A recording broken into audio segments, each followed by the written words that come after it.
Apa penyebab Yesus sehingga disalib oleh orang-orang Farisi atau imam-imam Yahudi? Menurut Bang Jul nih, kenapa?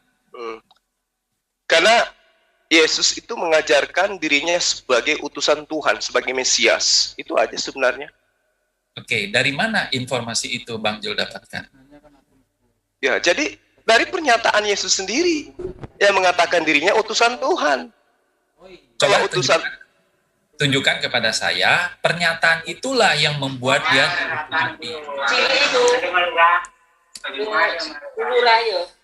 Coba Bang Jul tunjukkan mana ayatnya, bahwa karena pengakuan itulah dia dihukum mati, karena dia ngaku kan, terus dia dihukum mati. Mana coba ayatnya? Ya, intinya Yesus itu ditolak sebagai Mesias. Jadi perlu dipahami dulu secara umum, secara netral, bahwa kondisi politik pada masa Yesus datang ke muka bumi itu adalah Yudaism di bawah tekanan ajaran pagan, kekaisaran Romawi. Sehingga menurut orang-orang Yahudi pada masa itu, mereka menunggu sosok yang bisa menjadi penolong layaknya Musa, membebaskan mereka dari perbudakan Mesir. Kala itu mereka menunggu pembebasan dari perbudakan kekaisaran Romawi, penekanan kekaisaran Romawi. Yang muncul kemudian adalah sosok Yesus yang tidak bisa apa-apa. Ditolak dia setelah ternyata Mesias yang ditunggu tidak seperti ini adanya. Lawang lawan tentara Romawi aja nggak mampu kok. Lalu kemudian dengan unyu-unyu dia mengaku sebagai utusan Tuhan, ngaku sebagai nabi, ngaku sebagai Mesias. Itu yang menyebabkan orang-orang Yahudi itu murka. Loh, yang kayak gini yang datang. Ngawur. Dia hanya seorang yang lahir tanpa ayah. Dia hanya adalah anak zina. Baca Talmud. Baca kitab tafsirnya orang Yahudi tentang Yesus. Tentang orang Kristen. Jangan muluk-muluk kalau berbicara. Lalu kemudian, ending daripada itu Anda boleh lihat di Yohanes 10. Bagaimana ketika Yesus itu mengaku bahwa dirinya satu dengan Bapa. Sehingga Yesus mengatakan, jika Abraham adalah bapakmu, maka kamu akan mendengarkan perkataanku sebab aku datang. Bukan atas kehendak sendiri, melainkan atas kehendak Bapa yang telah mengutus aku. Nah, akhirnya orang-orang di situ kan ingin melempari dia batu. Tapi apa yang terjadi kemudian? Yesus klarifikasi kok. Bukankah di dalam kitab yang kalian tenteng siang malam, siapapun yang diserahi tugas untuk menyampaikan firman, maka dia boleh mengaku sebagai Allah. Makanya saya mengaku Allah. Tapi bukan berarti aku adalah Allah, apalagi menyetarakan diriku dengan Allah. Makanya saya katakan, coba deh Kristen itu jujur gitu loh. Apa ajaran Yesus? Dia sebagai utusan Tuhan atau dia adalah Tuhan itu sendiri? Tapi kan serta-merta ketika dipertanyakan hal seperti ini, muncul selalu Kristen ini yang selalu menepis. Oh, itu pernyataan Yesus ketika dia menjadi manusia. Loh, emang Yesus pernah ngajarin dirinya itu adalah Tuhan? Di mana Yesus ngajarin? Tunjuk dalilnya. Oh, menurut Rasul ini, menurut Rasul itu. Lawang yang ada di tangan Anda hanya terjemahan. Original teksnya seperti apa adanya sebenarnya. Kan gitu. Jadi kalau Anda mengatakan saya bohong, saya mengatakan saya ini hoax, ya lihat aja Yudaism. Komunitas apa di antara mereka yang kemudian menjadi Kristen dan menjadi penopang ajaran Kristen di Yerusalem tempat kelahiran Yesus? Mesianik? Oh no. Itu baru ada muncul beberapa tahun yang lalu. Kemana keturunan murid-murid Yesus? Keturunan daripada Nikodemus, Maria, Barnabas, Yusuf Arimatea yang menurunkan Yesus dari salib. Konon ceritanya. Kemana murid-murid mereka? Kemana keturunan Elizabeth? Kemana keturunan Yusuf? Ya, saudara-saudaranya Yesus. Mana mereka? Kenapa nggak jadi Kristen keturunannya? Kenapa Kristen justru gelombangnya dari Eropa? Ini yang perlu diselidiki. Makanya ketika muncul perbincangan seperti ini, ya kembali kepada pengajaran Yesus. Jangan ke Islam, jangan ke Al-Quran, jangan ke gereja, kembali ke ajaran Yesus.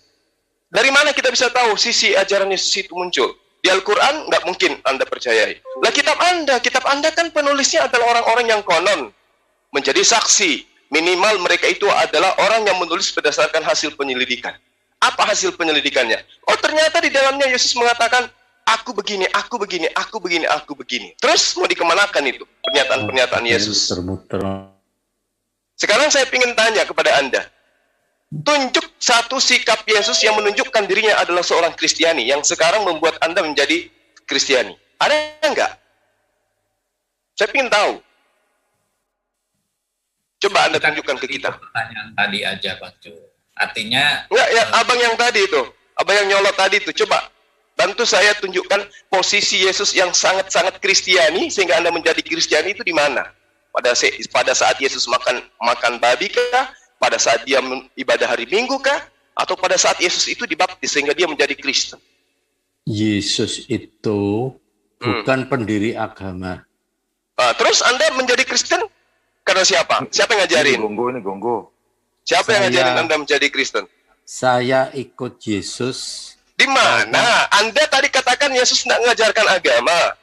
Sekarang bukan Anda ngaku ikut Yesus. Betul. Anda tidak.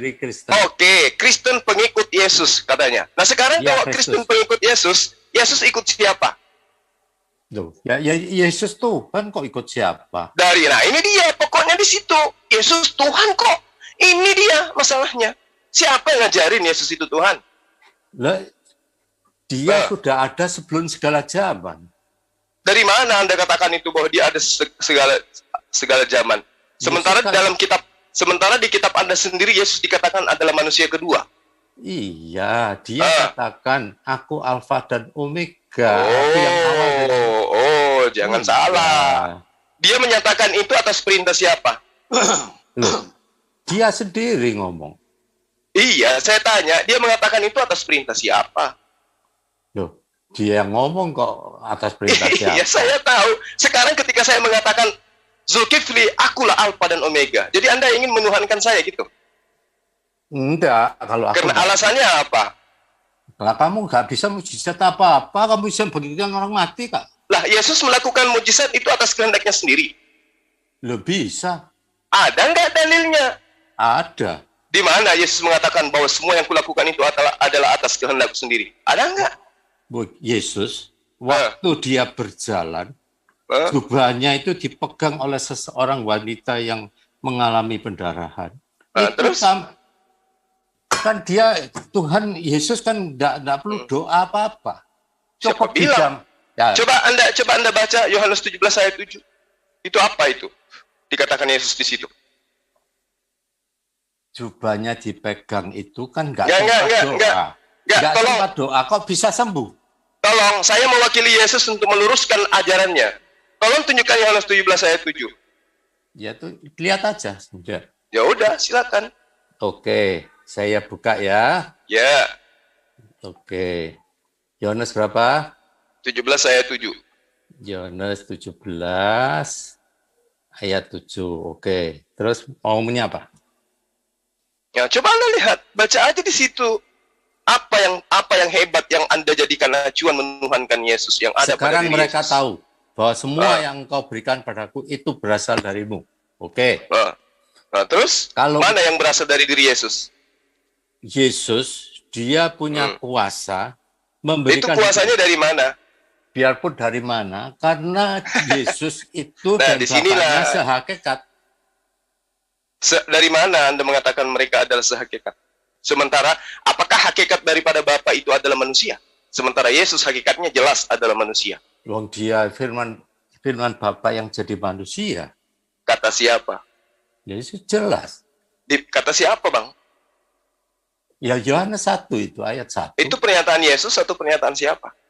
Pernyataan firman Tuhan. Nah, disinilah Anda ketabrak dengan ajaran Yesus. Karena Yesus... Yohanes 17 ayat 24. Ya, Yesus berkata, ya Bapak, aku mau supaya dimanapun aku berada, mereka juga berada bersama-sama dengan aku. Tunggu. Mereka yang telah Engkau berikan padaku, agar mereka memandang kemuliaanku yang telah Engkau berikan padaku. Sebab Engkau telah mengasihi aku sebelum dunia dijadikan. Artinya apa? Sebelum ada malaikat, sebelum ada manusia, sebelum ada dunia, yang namanya Allah Bapa dan Yesus itu sudah ada. Sudah ada. Apanya yang ada Yesus itu? Bagaimana kalau tidak ada bisa saling mengasihi? Maksudnya gimana? Tadi Anda mengatakan sebelum semuanya ada, Yesus itu sudah ada. Itu coba Anda jelaskan ke kita gitu. Di situ poin errornya.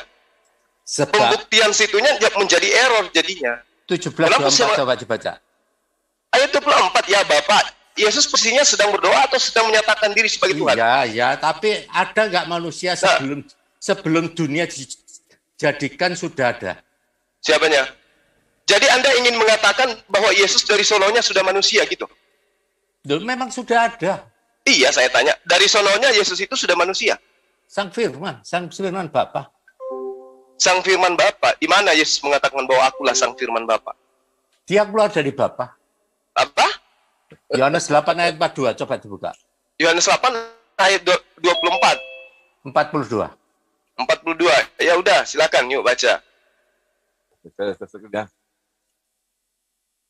Silakan Bang. Saya dengarkan aja coba. Kata Yesus kepada mereka, jikalau Allah adalah Bapakmu. Kan itu ya dalilnya. Ya saya bacakannya. Kata Yesus kepada mereka. Yohanes berapa? 8:42. Kata Yesus pada mereka, ya, jikalau Allah adalah Bapakmu, kamu akan mengasihi aku, sebab aku keluar dari dan datang dari Allah. Bapa. Dan aku datang bukan atas kehendakku sendiri. Melainkan sekarang Dia yang mengutus aku. Sekarang siapa di sini yang berkehendak? Yesus atau Bapa? Bapa dan Yesus itu satu kesatuan. Nggak bisa, Bang. Abang, nggak bisa. Yesus itu sama halnya Anda lagi ngaca, ludahin wajah Anda sendiri. Yesus sudah mengatakan, aku datang bukan atas kehendakku sendiri. Betul. Apa yang Anda definisikan di situ? Sehingga Anda mengatakan, aku keluar. Berarti sebelum keluar dia dalam Bapa, kan? Semua, andaikan matahari itu bisa bicara, matahari pun akan mengatakan hal yang sama. Tidak. Oh, kenapa bisa? Kok bisa? Gimana? Coba saya lihat. Coba Anda lihat di dalam Korintus 15 ayat 47 misalnya, atau 48. Manusia pertama berasal dari debu tanah dan bersifat jasmani. Satu poin. Manusia kedua berasal dari surga. Oke? Di ayat 48, makhluk-makhluk alamiah sama dengan dia yang berasal dari debu tanah. Dan makhluk-makhluk surgawi sama dengan dia yang berasal dari surga. Makhluk-makhluk surgawi sama dengan dia yang datang dari surga. Siapa dari surga ini? Menurut iman Kristen, dia adalah Yesus. Ternyata Yesus itu sama dengan makhluk-makhluk surgawi. Jadi kalau Anda mengatakan saya berasal dari Bapa, keluar dari Bapa, lalu dia katakan, aku datang bukan atas kehendakku sendiri. Berarti yang keluar dari Bapa itu bukan Yesus, bukan Bapa itu sendiri. Sama ketika Anda berkata, saya pingin makan telur. Cari benihnya Yesus itu, benih manusianya. Apakah ada pertemuan sel telur dan sperma? Kalau Adam gimana? Apakah ada pertemuan sel sperma dengan telur? Adam jika tidak diciptakan wujudnya debu tanah. Apa yang diciptakan? Yesus kalau tidak diciptakan pun begitu. Tidak. Dia masih firman Allah Bapa. Oh, nggak bisa. Anda nggak bisa membodohi diri Anda sendiri. Iya. Yesus ketika dia tidak diciptakan. Dengan imanku. Oh, nggak bisa. Itu bukan iman saya. Ini kita berbicara mengenai Gurunda. Yesus kalau nggak diciptakan bentuknya rahim. Dia masih berbentuk sel telur. Itu gimana ceritanya? Dia sudah ada sebelum segala zaman. Loh, dari mana Anda mengatakan dia ada dari segala zaman? Sementara dia tidak ada sebelum ibunya ngeden. Nah, dia sudah berani katakan aku alfa omega. 2. Dia pernyataan itu lagi yang Anda jadikan sebagai acuan. Sementara ayat satunya gimana? Sebelum ayat ke-8, ayat satunya jangan dibuang dong. Dia sudah pernah ketemu Abraham. Sebelum Abraham ada, aku sudah ada. Loh, kalau itu jadi acuan, ada Abraham sebelum aku ada sebelum Abraham ada, itu nggak ada apa-apanya. Kenapa? Itu tadi saya katakan, manusia pertama berasal dari debu, manusia kedua berasal dari surga. Berarti Adam lebih duluan. Betul. Sekarang Yesus itu benihnya dari atas atau dari bawah? Benih gimana ceritanya? Kok Bapak mengatakan bahwa Allah itu punya benih? Ya iya. Kalau semua manusia yang dilahirkan pasti ada pertemuan sel telur dan sperma. Yesus nggak bisa. Bagaimana dengan Hawa? Loh, iya sekarang saya tanya. Adam. Anda kan mengatakan kalau manusia pasti ada pertemuan sel. Hawa gimana? Selnya siapa bertemu dengan selnya siapa? Dia dilahirkan apa diciptakan? Apa bedanya, Bang? Ya beda. Yang dilahirkan coba Anda definisikan. Diciptakan dan dilahirkan itu beda. Coba saya ingin tahu. Adam itu manusia pertama. Ya. Hawa juga diciptakan manusia kedua. Saya Zulkifli diciptakan atau dilahirkan? Enggak, jangan ke Yesus dulu. Saya dilahirkan. Itu dilahirkan itu diciptakan atau tidak? Zulkifli dilahirkan atau diciptakan? Dilahirkan. Tidak diciptakan? Tidak, dilahirkan. Tidak diciptakan? Dilahirkan. Iya, dilahirkan saya tahu. Apakah dilahirkan itu saya tidak diciptakan?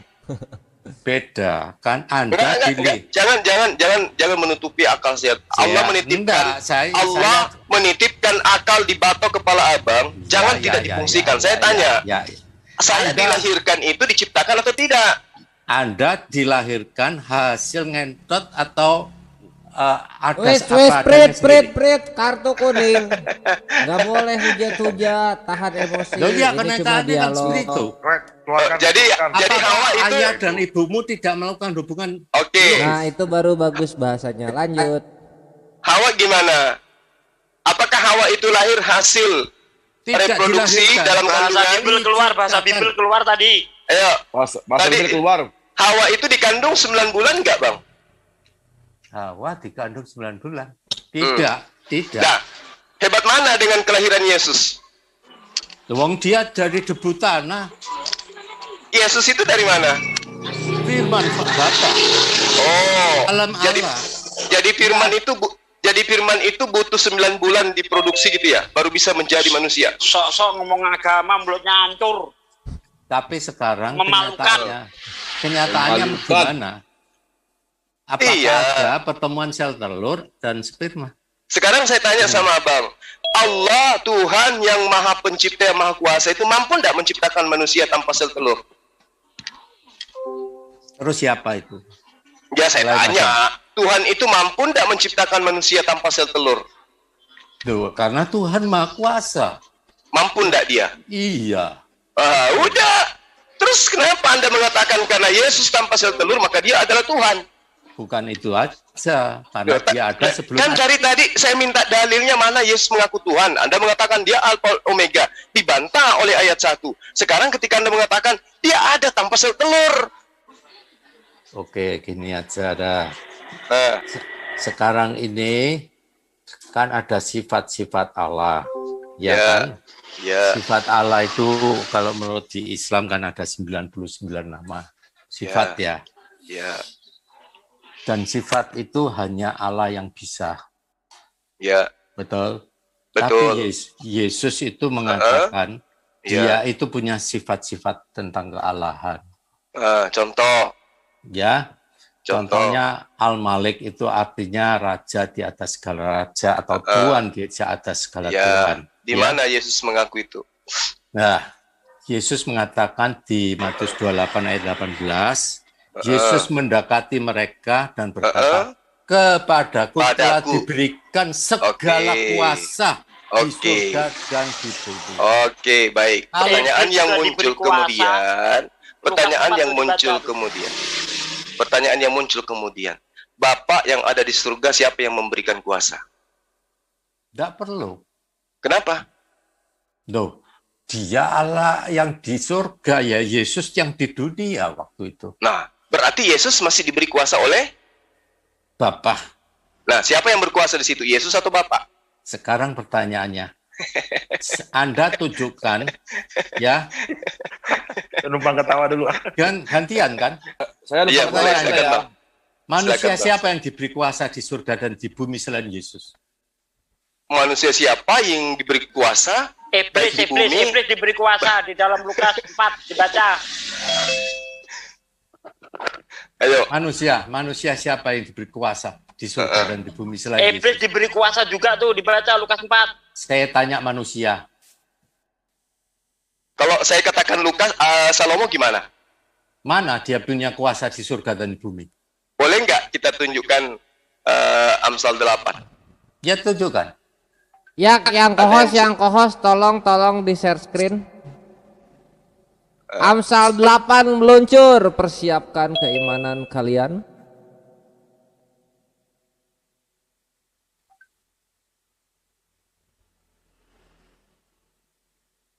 Kalau diberi kuasa itu artinya Tuhan, maka iblis Iya, jadi Tuhan. ya. Amsal 8, boleh saya baca ayat 35? Amsal 8 ayat 35 meluncur.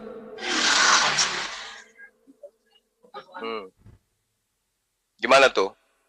Karena siapa yang mendapatkan aku, mendapatkan hidup, dan Tuhan berkenan akan dia. Mana Tetapi kuasanya? siapa yang tidak mendapatkan aku, merugilah dirinya. Semua orang yang membenci aku mencintai maut. Gimana tuh? Maksudnya? Nah, ini coba pernyataan siapa ini? Pernyataan Salomo. Siapa yang mendapatkan aku, maka dia akan mendapatkan hidup. Berarti dia kuasa kan? Loh, saya tanya, apakah Salomo ini dapat kuasa? Loh, ini pernyataannya. Karena siapa yang mendapatkan aku, dia akan mendapatkan hidup, dan Tuhan berkenan akan dia. Ayo. Ya. Pertanyaannya, ya. Sama nggak dengan pernyataan Yesus? Ya, sama ketika saya balik juga, Bang. Ada nggak pernyataan Yesus yang mengatakan siapa yang mendapatkan aku, maka dia akan mendapatkan hidup? Ada nggak pernyataan Yesus seperti itu? Coba tunjukkan. Di mana? Pasti ada. Nanti di mana? Oke, ada. Sekarang yang kedua. Dia mengatakan Allah itu sifatnya yang awal dan yang akhir. Yesus berkata, aku adalah Omega. Yes, firman Tuhan yang ada, yang sudah ada, yang akan datang, yang maha kuasa. Lebih hebat. Melkisedek itu adalah gambaran tentang Yesus itu sendiri. Ya Allah. Ayo coba dibuka Ibrani 7. Yesus berapa? Ibu, dari mana sama? Ibrani 7. Ibrani 7 meluncur. Piti kana-kanai. Yesus punya ibu. Melkisedek tak beribu. Kok bersama dari Hongkong? Piti kana-kanai. Sorry, aku dan Bodrex. Yang ada, yang sudah. Nanti Ibrani 7 ditangkap sama Ibrani 5 lebih duluan. 7 berapa? Ayat 3. Ibrani 7 ayat 3. Mari kita dengarkan penjelasannya. Coba ini udah dibuka, silakan. Di mana ini? Sudah. Sekarang baca ya ayat ke-15. Oh, 15. Ini kelanjutannya kan? Hah? Aku tahu. 15, 12, 22, 25, 27. 12 dulu mungkinnya. Ayo. Akhi tafadhol di scroll 12. Sebab jikalau imamat berubah dengan sendirinya akan berubah pula hukum Taurat itu. Sebab ia yang dimaksud di sini termasuk suku lain dari suku ini, tidak ada seorang pun yang pernah melayani loh. Jangan ditarik dulu. 15. 12 dulu. Jangan cepet itu. Ya. Jangan cepet. Ya. Kita falsifikasi dulu di sini. Sebab jikalau imamat 13 ya. Sebab ia yang dimasukkan di sini termasuk suku lain, dari suku ini tidak ada seorang pun yang pernah melayani di mezbah. Coba gimana maksudnya ini? Dibaca terus sampai 27. Dia tahu. Dibaca terus sampai 27. Tuhannya berasal dari sini. Waduh. Aduh, bising sekali. Dan hal itu jauh lebih nyata lagi jikalau ini kan sudah beda judul itu. Yang lain di mute dong, biar nggak berisik. Ayok itu mana ayatnya tadi? Meluncur. 7 dibaca semua. Sukron akhi. Dan jauh lebih nyata lagi jikalau ditetapkan seorang imam lain menurut cara Yesus. Salah. Menurut cara Melkisedek. Coba terus mana lagi? Loh ya, sebab hal itu, jadi ditarik-tarik terus kan udah bisa baca saya. Sebab 15 ya, sebab hal itu, loh ya apa ini mau dibaca ditarik-tarik. Enggak, ayo. Sebab telah diketahui. Yang 15 ya, sebab hal jauh lebih nyata lagi, jikalau ditetapkan seorang imam lain menurut cara Melkisedek, yang menjadi imam bukan berdasarkan peraturan manusia, tapi berdasarkan hidup yang tidak dapat binasa. Sebab tentang dia diberi kesaksian, engkau adalah imam yang selama-lamanya menurut peraturan Melkisedek. 18. Memang sebentar hukum. Dulu, jangan dulu cepet-cepet, slow dulu. Ini maksudnya gini berarti, sebab tentang dia diberi kesaksian, engkau adalah imam untuk selama-lamanya, engkau di sini Yesus, menurut peraturan Melkisedek, menurut peraturan Yesus, gitu maksudnya. Melkisedek. Oh, peraturannya Melkisedek. Ya, yang menjadi lanjut. Imam bukan berdasarkan peraturan manusia, tetapi berdasarkan hidup yang tidak dapat binasa. Sebab tentang dia diberi kesaksian, engkau adalah imam untuk selama-lamanya menurut peraturan Melkisedek. Memang suatu hukum yang dikeluarkan dahulu dibatalkan kalau hukum itu tidak punya kekuatan, karena itu tidak berguna. Sebab hukum Taurat sama sekali tidak membawa kesempurnaan, tetapi sekarang ditimbulkan pengharapan yang lebih baik yang mendekati kita kepada Allah. Dan sama seperti hal itu tidak terjadi tanpa sumpah, memang mereka telah menjadi imam tanpa sumpah. Lanjut. Nah, dan sama hal itu tidak jadi tanpa sumpah, telah menjadi iman tanpa sumpah. Tapi dengan sumpah diucapkan, dia berfirman padanya, Tuhan telah sumpah dan tidak akan menyesal. Maksudnya ini berarti 7 ini ya. Ayat selanjutnya, ayat 25 ya. Karena ia sanggup juga menyelamatkan dengan sempurna semua orang yang oleh dia datang kepada Allah, sebab ia hidup senantiasa untuk menjadi perantara mereka. Tanggal yang 26. Sebab imam besar yang demikian yang kita perlukan, yaitu yang saleh, tanpa salah, tanpa noda, yang terpisah dari orang-orang berdosa, yang lebih tinggi dari tingkap-tingkap di surga, yang tidak seperti imam-imam besar lain, yang setiap hari harus mempersembahkan korban untuk dosanya sendiri, dan sesudah itu barulah untuk dosa umatnya, sebab hal itu telah dilakukannya satu kali untuk selamanya, ketika ia mempersembahkan dirinya menjadi sebagai korban. Yesus satu-satunya Nabi yang tidak pernah mempersembahkan korban, tapi korbannya itu dia Yesus sendiri. Nabi, mantap. Yes. Bentar, jangan kabur, lu Christian jangan kabur. Mana ini Melkisedek adalah Yesusnya? Melkisedek ini tipologi dari Yesus. Ini kan pasal mulai 7 harus dibaca seluruhnya kan, Pak? Iya. Terus dapat kesimpulan Melkisedek adalah Yesus gimana? Ada yang diloncatinya, dia sembunyi di situ. Dia ngira kalau coba Gurunda. Coba putar lagi, coba. Ya, atas lagi. Coba baca di ayat 22. Jadi jangan nipu gitu ya. Demikian pula Yesus. Alkitab itu kan ini berbicara Melkisedek, Bang. Tadi berbicara Melkisedek. Nah, sekarang dalil kitab Anda mengatakan demikian juga Yesus. Berarti Melkisedek bukan Yesus dong. Coba lihat, 22 itu kan demikian pula Yesus.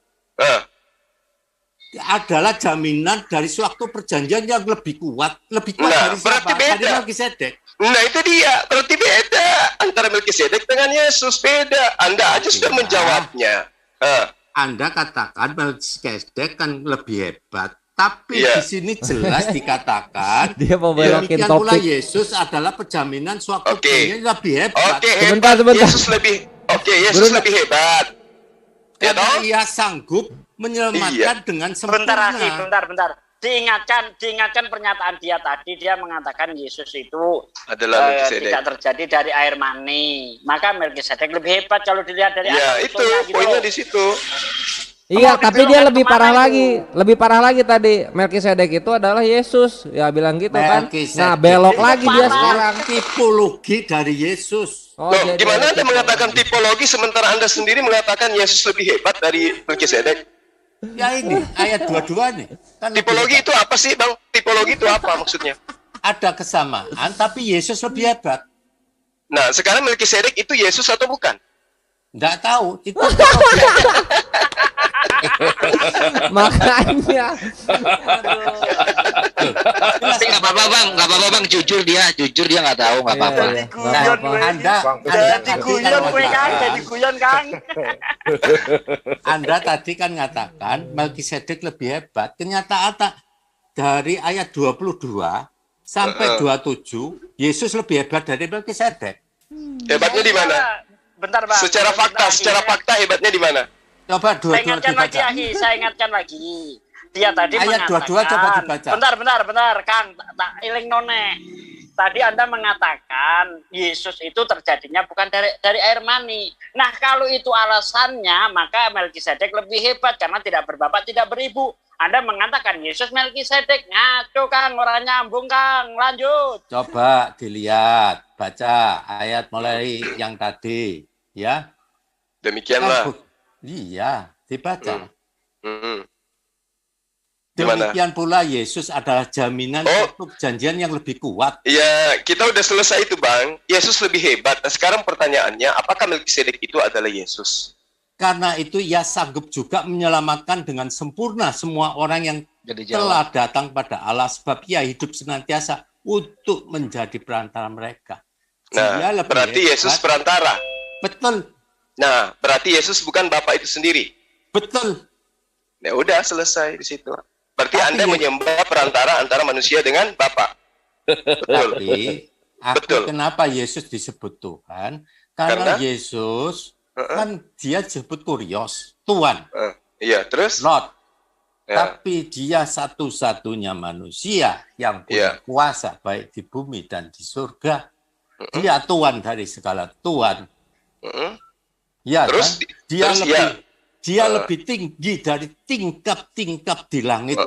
Terus tinggi mana antara Bapa dengan Yesus? Sama. Di mana Yesus mengatakan itu? Bapa dan aku adalah satu. Satu apa? Hakikat. Satu kakak. Satu hakikat. Satu hakikat. Yesus tidak berkata-kata dari dirinya sendiri. Iya. Bapak gimana?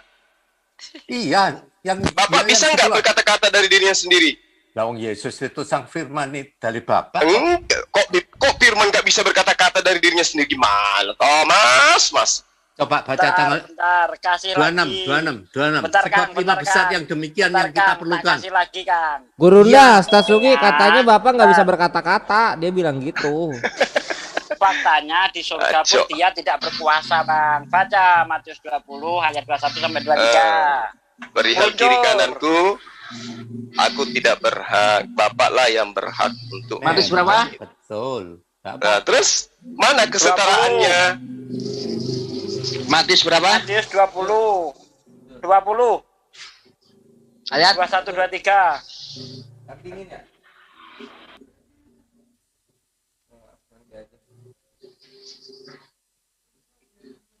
Nggak berkuasa di surga, Bos.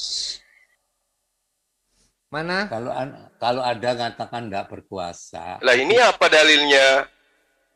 Akhir zaman itu yang mengadili itu siapa? Loh, kok yang diadili Yesus siapa di akhir zaman? Ya kamu. Dari mana dalilnya? Emang saya panggil dia Tuhan? Loh, bukan soal Tuhan. Lalu yang coba dibaca tuh ayat 22. Anda apa menganukan kehendak Bapak? Apa? Emang ada kehendak Bapak saya menyembah Yesus gitu? Bukan. Kamu apa tahu kehendak Bapak itu apa? Iya, apa kehendak Bapak itu apa? Ada di antara, apakah ada kehendak Bapak di antaranya saya harus menjadi Kristen? Sebentar, ayo kita baca. Ini dibaca dulu aja ini. Ini aja dulu. Ini dulu tuh. Ini Bro Christian tuh sering lompat-lompat. Katanya Yesus berkuasa di surga tuh, baca tuh, pelototin tuh Bang. Aku tidak berhak. Kamu baca aja. Kata Yesus, apa yang kau kehendaki? Jawabnya, berilah perintah supaya kedua anakku ini boleh duduk kelak di dalam kerajaanmu, yang seorang di sebelah kananmu dan yang seorang lagi di sebelah kirimu. Tetapi Yesus menjawab, katanya, kamu tidak tahu apa yang kamu minta. Dapatkah kamu meminum cawan yang harus kuminum? Kata mereka kepadanya, kami dapat. Yesus berkata kepada mereka, cawanku memang akan kamu minum, tetapi hal duduk di sebelah kananku atau di sebelah kiriku, aku tidak berhak memberikannya. Itu akan diberikan kepada orang-orang bagi siapa Bapakku telah menyediakannya. Amin. Amin. Hamba ulang Jadi ya. yang berkuasa memberi di surga itu siapa? Yesus apa Bapak? Bapak dan Yesus. Ini tuh suka lu pakai Injil Mukidi ya? Ale purawana iharonaha iha. Ayo, sekarang kita apa itu kehendak Bapak? Yohanes 6:40. Yohanes 6:40 meluncur. Oh, terkejut. Aku kaget. Ayah sudah nyampe mana? Sudah nyampe di mimpi indah. Alhamdulillah. Mantap, selamat ini ya, Bang. Selamat istirahat Ahyan. Lagi-lagi bercerita tentang kehendak Bapak ini. Oh ya, udah Sebab yuk. inilah kehendak Bapakku, yaitu supaya setiap orang yang melihat anak dan percaya kepadanya beroleh hidup yang kekal, dan supaya aku membangkitkan pada akhir zaman. Membangkitkan Bapak. Yesus membangkitkan Bapak ini. Bukan. Banget. Oke. Oke. Boleh dikaji ini ya. Boleh dikaji nih ya. Ya saya yang tanya. Apa kamu percaya sama Bapak? Percaya dong. Dia adalah sembahannya Yesus. Terus apa lagi? Apa Anda percaya pada anak? Percaya dong. Dia adalah utusan Bapak. Gimana lagi? Kenapa di Alkitabmu dikatakan bahwa tidak ada beranak? Tidak ada bapak, tidak anak. Ini maksudnya anak ini apa? Bapak bertelur? Nggak tahu. Apa kamu percaya?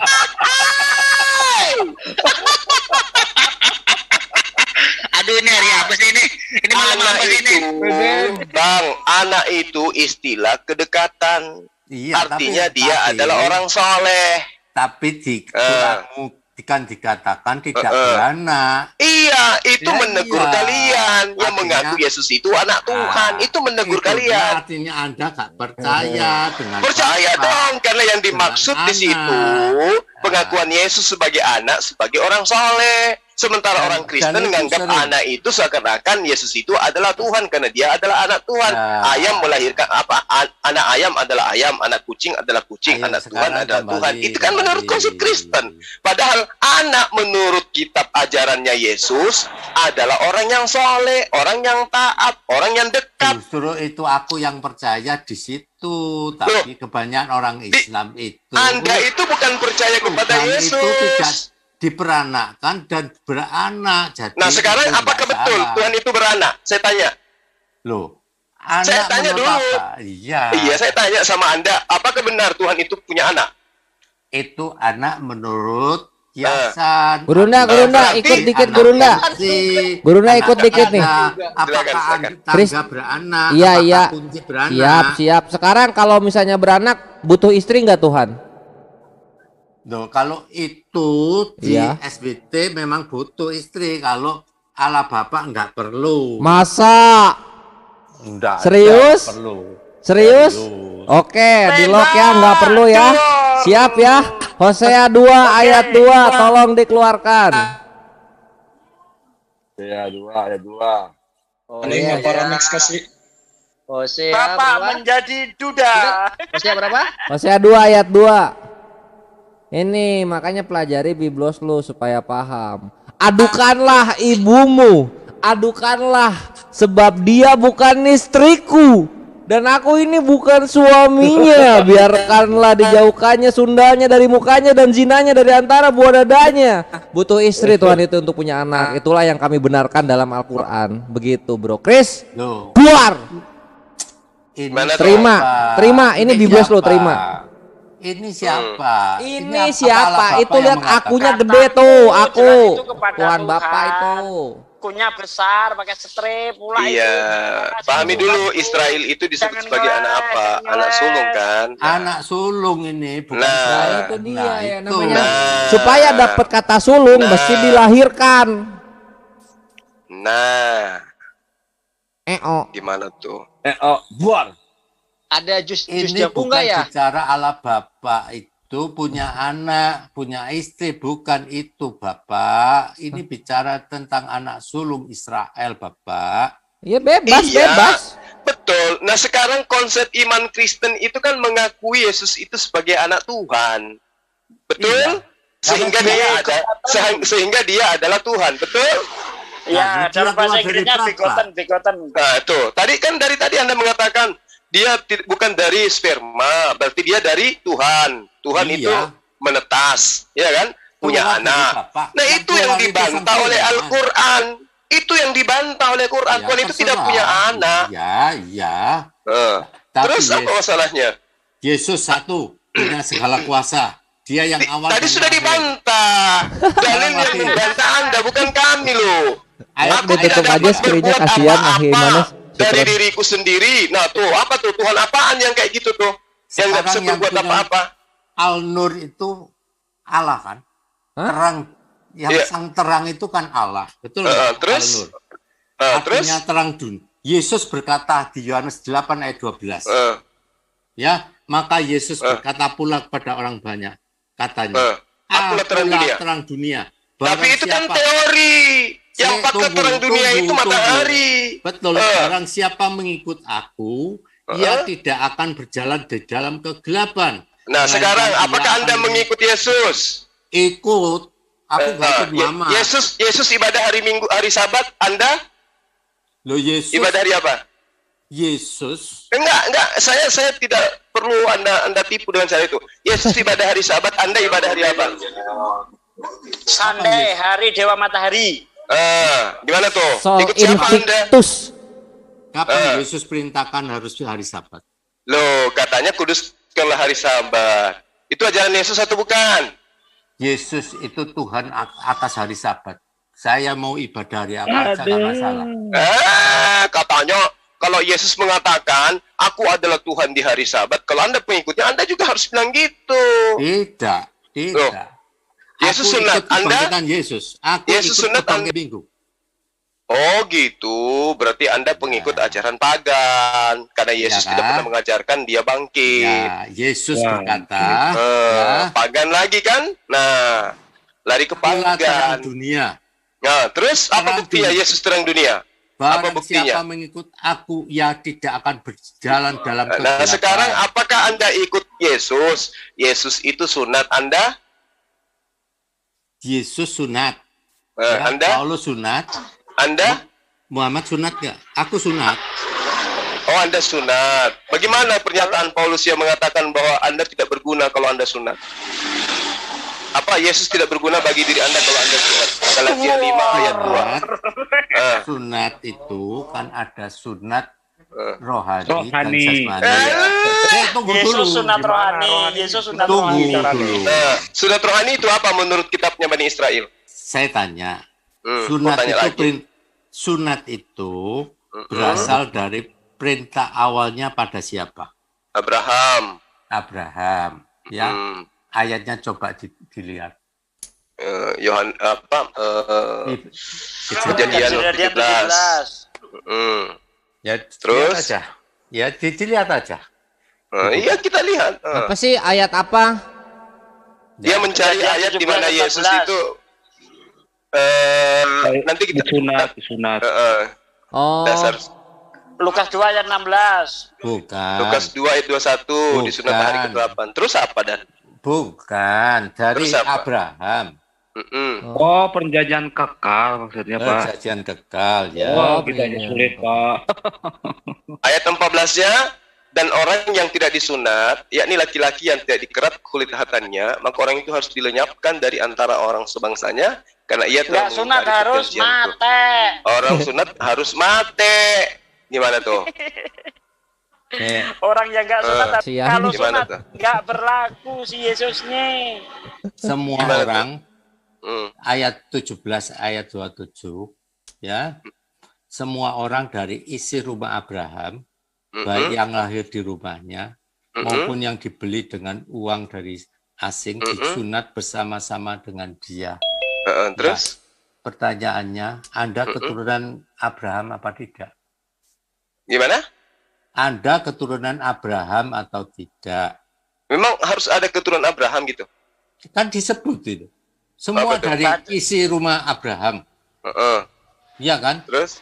Baik yang lahir di rumahnya maupun yang dibeli, artinya budak kan? Anda termasuk keturunan Abraham atau budak Abraham? Oh, berarti keturunannya kan? Nah ya, Anda keturunan Abraham? Keturunan Abraham itu yang telah mengajarkan kepada kami untuk bersunat sebagai sebuah rukun di dalam Islam. Secara lahiriah keturunan Abraham enggak? Kan bukan. Iya, tapi keturunannya mengajarkan kami, Allah sendiri yang mengajarkan kami untuk ikut perintah itu. Iya. Terus? Maka itu Yesus disunat karena keturunan Abraham. Paulus gitu. Nah, sekarang dia sunat, Anda mengaku pengikut. Ya iya, tapi saya kan bukan keturunan Abraham. Bentar. Oh, berarti dengan Abraham itu diambil dari mana? Gimana? Yesus keturunan Abraham diambil dari mana? Jelas kan? Dari mana? Abraham punya anak Ishak. Enggak, keturunan dari mana? Ya. Dari bapak atau dari mama? Dari mama atau? Dari bapak, dari mama? Secara jasmani dia itu keturunan dari Abraham. Gimana? Ya, dari bapaknya Abraham atau Tuhan? Berzina dong. Baik. Bentar. Dari bapak apa dari mama? Saya tanya. Dari mama maupun bapak sama. Oh, kalau dari mama di mana tertulis? Di Lukas. Lukas mana? Ada tulisan Maryam di situ. Coba ditengok. Semua keturunan itu memang ditulis berdasarkan laki-laki. Dari mana Anda tahu kalau itu dari mama? Tertulis di mana gitu loh. Jangan galak-galak, Pak De. Matius itu dari keturunannya Yusuf. Oh, berarti anak Zina itu. Loh, siapa yang mengatakan zina? Lah itu katanya keturunan dari Yusuf. Loh, itu yang diambil, artinya laki-laki yang diambil. Sejak kapan anak tiri masuk ke silsilah bapaknya, bapak tirinya? Itu terdapat di tradisi di mana itu? Orang Israel itu sangat ketat dalam menjaga silsilahnya loh. Iya, tidak tapi mungkin ada anak tiri masuk ke silsilah bapak tirinya, itu nggak mungkin, nggak ada seperti itu. Tapi Israel nggak ada seperti itu. Tetapi kenyataannya kan ada. Loh, berarti itu menuduh Yesus anak penjina kalau begitu. Tidak. Ya, si Yusuf nyumbang kuping paling enggak. Iya, nggak ada ceritanya anak tiri masuk ke silsilah bapak tirinya. Itu nggak ada di manapun. Orang Batak pun tidak begitu. Karena Yesus harus jadi manusia, Pak. Iya. Karena dia akan menebus dosa manusia, harus jadi manusia. Saya nggak tanya ke sana. Anda tadi mengatakan bahwa Yesus itu keturunan dari Yusuf. Nah, berarti secara tidak sadar Anda menuduh Yesus itu anak penjina. Gitu loh. Yesus lanjut, itu yang lainnya dari lagi. Roh Kudus dan firman Allah. Kalau kita melihat di Matius 1 atau Lukas 1, ya kelihatan kalau Yesus itu anak zina. Kok tahu? Kalau dilihat dari Matius 1 ya, kita bukan fitnah, tapi itu kan kitabnya teman Kristen. Di mana? Matius 1, Bang. Ya, ditulis apa? Ya? Apa yang Anda asumsi itu anak zina? Nah, ini di sini di dalil Matius 1 ini Yusuf disebut sebagai suaminya. Padahal status baru bertunangan. Iya, memang belum kan. Tidak melakukan hubungan suami. Terus kenapa dia ingin menceraikan Maria sementara dia belum nikah? dikira ada laki-laki lain yang menghamili. Iya, saya tahu. Tapi kenapa Yusuf ini mau menceraikan Maria? Kan belum resmi jadi suami, jadi istri. Dia baru tahu ketika ditemui oleh malaikat bahwa yang nyambung Anda. Yang ditanya apa, jawab apa. Kitab Anda yang mengatakan Yusuf mau menceraikan Maria. Ya. Kenapa mau diceraikan padahal dia masih status tunangan? Lah, dia mengandung, dikira kandungannya itu dari laki-laki terus kenapa lain. Mau diceraikan? Dikira Dikira Maria itu hamil karena zina. Terus kenapa mau diceraikan? Kan belum jadi istri. Nah, iya. Kenapa bisa? Artinya ingin diceraikan bisa putus. Bukan saya. Dan saya merasa bahwa putus hubungan. Noise. Yang ada saat sekarang. Putus hubungan kan? Gitu, putus hubungan. Jadi boleh menceraikan orang yang belum diperistrikan gitu. Nah iya ya, sudah ambil duluan, tapi kenyataan kan tidak. Siapa yang hamilin? Ceraikan ya? Kalau sudah jadi istri cerai. Ahi yang sabda.org ahi. Assalamualaikum warahmatullahi wabarakatuh. Waalaikumsalam warahmatullahi wabarakatuh. Ahi yang bawahnya ahi, jangan yang atas. Kalau tunangan itu bukan diceraikan, tapi dibatalkan. Karena Yonat. Ini kan, aduh kasihan banget Christian ini. Mau apa lagi? Mau bahas apa lagi Christian? Yang tadi belum beres tuh, gimana tuh Matius tuh? Ya kasembung bawa goblok, nggak nyambung kalau. Ya apa-apa, Anda pinter, cuma tersesat gitu aja kan? Loh, tadi itu Anda ngomong 1 jam lebih, itu mewakili siapa? Mewakili Yesus. Yesus. Yang keempat gitu. Ya. Yesus, Allah itu al-haq. Artinya sang kebenaran. Yesus berkata, akulah kebenaran. Wow. Oh gitu. Terus yang Yesus katakan itu berasal dari dirinya sendiri perkataannya atau berasal dari dia yang telah mengutus dia? Yesus berkata, akulah jalan dan kebenaran. Oke. Sekarang saya tanya, perkataan-perkataan Yesus itu berasal dari dirinya sendiri atau dia diperintahkan oleh Allah atau Bapa untuk mengatakannya? Boleh dikatakan dari Allah Bapa. Berarti Anda itu bingung. Iman Anda tidak punya dasar pijakan, berarti Anda tidak mewakili Yesus. Karena Yesus sendiri mengatakan, aku berkata-kata bukan dari diriku sendiri. Apa yang aku katakan adalah apa yang diperintahkan oleh Bapa untuk aku katakan dan aku sampaikan. Jadi Yesus mengaku, aku adalah Allah, aku adalah Alfa dan Omega, akulah yang perkasa, akulah menguasai dunia dan seterusnya, akulah yang hak. Bukan dari dirinya sendiri itu, Bang. Itu perkataan Yesus yang diperintahkan oleh Bapa untuk ia katakan. Termasuk barang siapa melihat aku dari Bapa itu nggak bisa dilihat lewat Yesus. Iya, betul. Kenapa? Karena Yesus itu mewakili Tuhan di muka bumi. Betul. Nah, betul. Ketika Yesus menjadi wakil, apakah dia mengajarkan kepada manusia untuk menyembah dirinya atau kepada Bapa? Dia sering disembah. Sama siapa? Sering disebut Tuhan. Dia sama siapa? Buktinya Thomas. Berarti Anda pengikut Thomas. Anda bukan pengikut Yesus dari tadi kayak ngakunya. Sekarang Anda pengikut Yesus atau pengikut Thomas? Aku belum selesai ngomong, Anda sudah saya ngerti. Ini dalil-dalil kayak gini nih udah di luar kepala. Anda sekarang menyembah Yesus itu karena mengikut Thomas atau mengikut Yesus? Mengikut Yesus. Loh, yang nyembah Yesus siapa yang contohin? Banyak. Siapa? Yesus ada nggak contohin? Loh, Yesus baru lahir saja sudah disembah. Loh, ada nggak Yesus mencontohin menyembah dirinya? Ada nggak? Yesus tidak pernah marah disembah. Saya tidak tanya itu, saya tanya. Sapi itu disembah nggak marah loh. Sapi itu disembah nggak marah apa? Sapi itu Tuhan? Ya itu sapi. Saya tanya sama Anda, ada nggak Yesus mencontohkan menyembah dirinya? Adakah Yesus marah ketika disembah? Sapi adakah marah ketika disembah? Tapi ketika Yesus disembah gak marah. Loh, sapi juga ketika Anda sembah tidak akan marah, makanya orang-orang sana itu menyembah sapi. Ya, gimana tuh? Sembah sapi aja saya nyembah Yesus. Oh, nggak mungkin, karena Yesus ngajarin nggak nyembah sapi. Yesus ngajarin nyembahnya kepada Allah. Ayo. Tapi yang pasti ya, saya tiap hari mulai bangun tidur sampai mau tidur, saya menyebut Allah Bapa.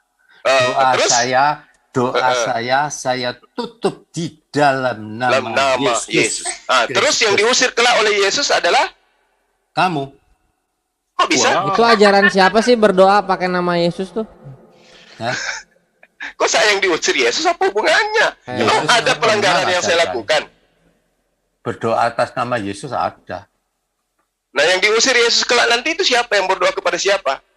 Aku berdoa pada Allah Bapa. Nah, terus yang diusir oleh Yesus? Orang yang nggak percaya bahwa Yesus Tuhan dan Juru Selamat. Mana dalilnya? Di mana dalilnya? Mana dalilnya? Coba. Coba. Mana? Bentar. Awas kepentung. Sekarang lihat soal kambing dan domba. Itu sudah gambaran. Mana itu? Ayat mana itu? Kambing itu gambaran kamu, ya. Domba itu gambaran orang Kristen. Iya. Oh gitu. Siap. Yesaya 53 ayat 6. Ayatnya mana? Terus serigalanya siapa di dalam ajaran Yesus? Sebentar, saya baca Matius 25. Maaf bos, Kristen itu digambarkan anjing oleh Yesus. Matius 15 ayat 26. Matius 15 ayat 26 dibaca. Tidak. Coba bacain bang, bacain aja bang. Domba itu apa sih menurut Yesus? Orang non Yahudi atau Yahudi? Yahudi. Anda Yahudi. sekarang dari suku mana Anda? Anda suku apa bang? Saya Suku Jawa. Terus suku apa Anda? Suku apa Anda? Saya pengikut Yesus. Dari mana Anda bisa mengatakan diri Anda pengikut Yesus sementara Anda menuhankan Yesus? Itu bukan pengikut, Anda penyembah Yesus, itu yang benar. Wis tarek, wis balunge wis kurung ini kok dikelatok. Kalau pengikut Yesus, mereka itu taat hukum Taurat. Itu pengikut Yesus. Nggak taat kepada perjanjian baru. Yesus tidak pernah mempunyai kitab perjanjian baru. Ya, Injil itu apa? Loh, kok larinya ke Injil? Loh ya, Injil itu apa? Sejak kapan kitab Anda disebut Injil? Loh, Injil itu apa? Saya tanya, sejak kapan kitab Anda itu berani-beraninya menggunakan kata Injil? Kapan? Di mana? Ya, Yesus itu beritakan apa kalau nggak beritakan? Iya, menurut Lembaga Alkitab Indonesia, Yesus memberitakan Injil. Dari mana Anda bisa tahu bahwa Yesus memberitakan Injil? Jangan-jangan yang Anda maksud Injil itu Taurat lagi. Tidak. Jadi yang Injil itu yang mana? Kitab Anda? Iya, betul. Oh, berarti Yesus mengajarkan kitab Anda? Betul. Oh, berarti Yesus pernah pegang kitab Lukas gitu? Betul. Oh, jadi kitab Lukas sudah ada di tangan Yesus? Oh, ketawa masa. Kamu kan nggak tahu. Karena Al-Quran itu kan mengatakan Isa itu membawa Injil. Kok larinya ke Al-Quran? Al-Quran itu kan menurut kalian bukan kitab suci. Ngapain larinya ke sana? Kita lagi membahas tentang Yesus. Yesus itu tidak pernah membawa kitab. Loh, tadi katanya Yesus mengajarkan kitab Lukas. Betul. Yesus itu dengarkan dulu. Kenapa bang? Injil itu Yesus itu sendiri. Wis, mantap. Betul. Mantap. Ini rupanya bang. Kalau Yesus itu membawa Injil, yang dibawa itu sekarang di mana? Injil yang dibawa oleh Yesus itu adalah berita apa? Berita apa yang dibawa Yesus? Berita gembira, ya kan? Iya. Berita gembira tentang apa? Tentang apa? Tentang datangnya sosok penolong lain. Betul. Siapa penolong lain itu? Siapa? Penolong lain itu adalah oknum yang datang membawa sebuah kitab yang diperuntukkan untuk seluruh umat manusia. Betul. Ayatnya di mana? Ayatnya Yohanes 16 ayat 7 sampai ayat 15. Ayo dibaca. Betul. Ayo dibaca, silakan. Betul. Bang Yan, share screen Bang Yan. Yok. Oh, saya. Berapa? Yohanes berapa, Pak Jul? Yohanes 19 ayat 7 sampai ayat 15. Ayat ini yang bikin Abdul segala lari kencing ke tempat saya. Iya. Udah Bang, ngambil. Bentar. Udah. Belum. Mana Yohanes 16. Ayo. Share screen. Saya screen. Ini sambil nunggu share screen. Udah. Kitab tuh apa sih artinya? Bro Chris. Yohanes 16 ayat 7 sampai ayat 15. Saya bacakan ya. Betul. Dengar ya Pak Christian ya. Lu selamat lu nggak ketemu gua lu Bro Christian. Gua tanya-tanya lu ngomong kitab itu buku. Nah, aku baca nih ya Pak Christian. Namun benar yang kukatakan ini kepadamu adalah lebih berguna bagi kamu jika aku pergi.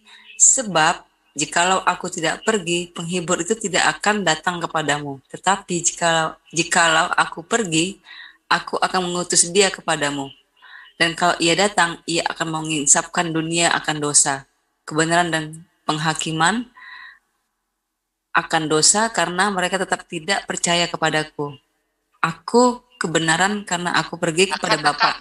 Akan kebenaran karena aku pergi kepada Bapa dan kamu tidak melihat aku lagi. Akan penghakiman karena penguasa dunia ini telah dihukum. Masih banyak hal yang harus kukatakan kepadamu, tetapi sekarang kamu belum dapat menanggungnya, tuh Pak, benar kan? Tetapi apabila ia datang, yaitu Roh kebenaran, ia akan memimpin kamu ke dalam seluruh kebenaran. Sebab ia tidak akan berkata-kata dari dirinya sendiri, tapi segala sesuatu yang didengarnya, itulah yang akan dikatakannya. Dan ia akan memberitakan kepadamu hal-hal yang akan datang. Nah, siapa itu? Dia akan memuliakan aku. Ia akan memuliakan aku sebab ia akan memberitakan kepadamu apa yang diterimanya daripada aku. Segala sesuatu yang Bapa punya adalah aku punya. Sebab itu aku berkata, ia akan memberitakan kepadamu apa yang diterimanya daripadaku. Siapa itu? Siapa yang mengajarkan segala hukum-hukum? Siapa yang mengajarkan segala kebenaran? Yo, siapa? Ayo. Satu. Roh Muhammad. Kita nanti Muhammad. Roh kebenaran. Roh kebenaran itu siapa? Apa? Roh kebenaran itu siapa? Kenapa? Roh kebenaran itu siapa? Roh kebenaran. Roh di sini adalah makhluk gaib yang mengajarkan kebenaran. Itu siapa tuh? Roh Kudus. Roh Kudus. Oke. Nah, Roh Kudus ini Tuhan atau bukan? Roh Kudus itu roh Allah sendiri. Tuhan atau bukan? Roh kebenaran, ya, Roh Kudus itu roh Allah Bapa. Dia keluar dari Bapa. Oke. Kalau dia adalah roh Bapa itu sendiri, apakah roh Bapa ini tidak mampu berkata-kata dari dirinya sendiri? Bapa tidak pernah menyatakan diri. Yang menyatakan diri itu lewat Yesus. Nah, kok nggak nyambung kali Anda ini. Ini ketika Yesus kembali. Di sini sudah nggak ada Yesus. Di sini udah nggak ada Yesus. Ini sudah berbicara mengenai roh kebenaran. Roh kebenaran ini mengajarkan segala sesuatunya. Dia tidak berkata-kata dari dirinya sendiri, melainkan apa yang didengarnya. Dia didengar dari mana? Jadi roh kebenaran ini berkata apa yang dikatakannya. Roh penghibur. Nah, iya. Kenapa dikatakan sebagai roh penghibur? Ya, apa? Ya, karena dia mengajarkan tentang kebenaran kepada semua manusia. Bukan hanya kepada Israel, bukan hanya kepada suku Lewi, bukan hanya kepada budak-budak Mesir, bukan. Tapi kepada seluruh manusia. Ketika Abraham datang, hanya keturunannya. Ketika Musa datang, hanya kepada umatnya. Ketika Yesus datang, hanya kepada Bani Israel. Yang lain gimana? Maka datang sosok penghibur yang menghibur seluruh isi bumi, yang sebagai rahmatan bagi seluruh bumi, yang mengajarkan keselamatan itu kepada seluruh bumi, bukan hanya kepada Shema Israel, Adonai Elohenu, Adonai bukan hanya kepada Israel, tapi kepada seluruh manusia. Ya ayyuhan nas, wahai seluruh manusia. Ada enggak nabi-nabi sebelumnya termasuk Yesus yang menyeru kepada seluruh manusia? Ada nggak? Roh penghibur itu siapa? Loh, siapa yang mengajarkan segala sesuatu hukum kepada seluruh manusia yang tidak memilih merek? Siapa? Roh Kudus. Nah, oke. Wow. Oke, itu tadi sudah dijawab kan? Sebentar. Sekarang buka Yohanes 14 ayat 26. Baca dulu ayat 15-nya dari Yohanes 14 iya, itu. Coba. Oke, silakan. Yohanes 14 ayat 26 dikatakan. Yohanes 16-nya ayat 16-nya dulu dong. Ayat 16-nya dulu dong. Yohanes 14 26. Coba. Ayat 16-nya dulu dong. Iya, enggak apa-apa. Ayat 16 apa bunyinya? Ayo. Semangat. Ayo. Ya, ayo dibuka. Ayo, minta. Ayat 16-nya dulu, jangan dulu loncat ke ayat 24. Bang Zul, ayo. Yohanes 14, buka aja Yohanes 14. Kita coba kasih lihat ini, ngajarin dia ini supaya orang ini sehat. Coba. Ayat berapa? Ayat 16. Ya, baca. Ayo baca. Apa kata ayat 16? Aku minta kepada Bapa, dan ia akan memberikan kepadamu seorang penolong. Nah, siapa seorang ini? Siapa seorang yang diminta oleh Yesus kepada Bapa ini? Ini Paulus. Bukan, Roh Kudus. Loh, katanya seorang. Kamu tahu, Roh Kudus itu juga pribadi, maka disebut seorang. Nah, kalau Roh Kudus itu adalah seorang, kenapa dia harus diminta? Sekarang coba lihat, kenapa Anda kok gak mau ayat 26-nya gak mau dibaca? Saya mau semuanya, tapi kenapa Anda mau lari dari sini? Ya, ayat Aku 17. akan minta kepada Bapa, dan ia akan memberikan kepadamu seorang penolong lain. Ayo. Yaitu roh kebenaran. Yaitu roh kebenaran. Dunia tidak dapat menerima dia. Sebab dia tidak melihat dia dan tidak mengenal dia. Tetapi kamu mengenal dia, sebab dia menyertai kamu. Ya, ayat 26-nya coba dibaca. Oke, loncat. Tetapi penghibur itu, yaitu Roh Kudus, yang diutus oleh Bapa dalam namaku, dialah yang akan mengajarkan segala sesuatu kepadamu, dan akan mengingatkan kamu akan semua yang telah kukatakan kepadamu. Ayo, Yesus mengajarkan apa? Yesus mengajarkan apa? Kemudian yang datang kemudian mengajarkan apa? Yang mana yang mengingatkan ajaran Yesus? Paulus, Lukas, Matius, Markus, atau Rasulullah Muhammad Sallallahu Alaihi Wasallam? Coba. Jadi jelas. Tunggu dulu. Jangan asal jelas-jelasan. Yesus sujud. Yesus sujud. Yesus sujud. Siapa yang kemudian mengajarkan sujud dalam menyembah? Rasulullah. Ayo, ini aja dulu. Karena dia mengatakan, dia akan mengingatkan kamu akan semua yang telah kukatakan kepadamu. Yesus sujud dalam beribadah. Siapa kemudian yang datang mengingatkan ajaran ini? Paulus, Lukas, Markus, atau mimbar gereja? Ayo. Saya juga sujud. Oh, sujud. Yes. Di mana? Di gereja mana itu ada ibadah sujud? Saya ingin tahu. Kamu tidak pernah tahu. Di gereja Katolik. Oh, kucing juga bisa ngomong kayak gitu. Andaikan dia bisa ngomong, aku juga sujud. Bisa. Tapi terus sujud saya itu tidak sama dengan orang lain. Oh, Anda sujud rohani. Yesus tidak sujud rohani, Bang. Yesus itu sujud jasmani. Iya, tahu. Nah, terus Anda sujud apa?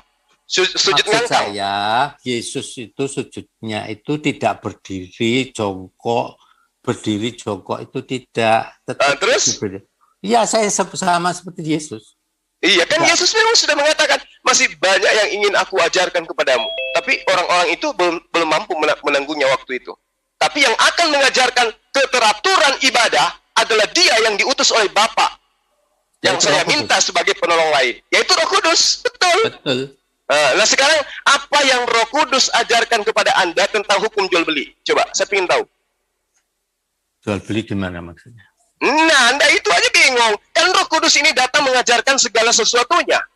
Yeah. Sekarang saya tanya, kalau Roh Kudus yang Anda maksud adalah apa yang ada di dalam iman Anda, tunjuk apa yang Roh Kudus ajarkan tentang hukum jual beli. Ya, semua harus jujur kan? Iya, ayo.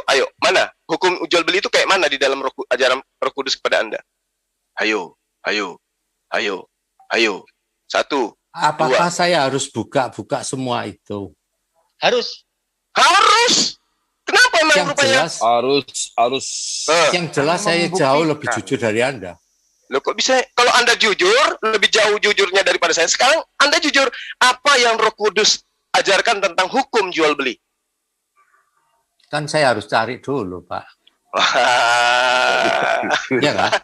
Oke, saya anggap Anda error di situ. Tadi Anda menunjukkan ayat keberapa? Oke, 26? sebentar Mas Yul, sebentar. Yang lainnya, 26. yang untuk di Yulfikar Official dan juga di Yulkifli M. Abbas, sebentar lagi ku reset videonya karena sudah terlalu panjang ini. Tapi tetap akan saya lanjutkan.